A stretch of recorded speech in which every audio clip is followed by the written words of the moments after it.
दिल्ली में विकसित भारत ग्राम विकास विधेयक पर डीएमके सांसद तिरुचि शिवा ने सरकार पर निशाना साधा है।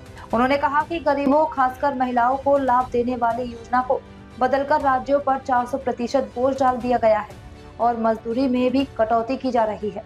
इससे योजना का मकसद कमजोर होगा। Which was meant for the rural people, that too the poor women, which was benefiting them a lot. Now the government is totally changing it to something else, shouldering more burden on the state government. Earlier it was centrally sponsored scheme. Now they give 40% responsibility to the states, as well as reducing the salary also. Last year and this year the budget allocation for Manrega has come down. So totally they are cheating above everything. It was in the name of Mahatma Gandhi. How they shifted the statue of Mahatma Gandhi and Dr. Anil Ambedkar to the backside of the parliament where people cannot see. Likewise, they have removed Mahatma Gandhi's name himself.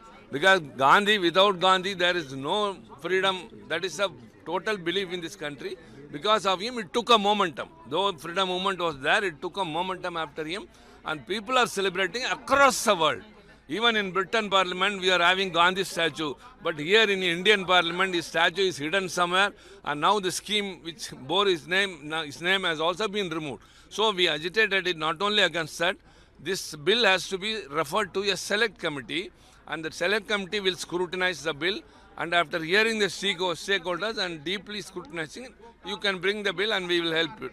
But they are not prepared to even refer it to select committee, and they are so in urgency. They brought the farm bills also like that.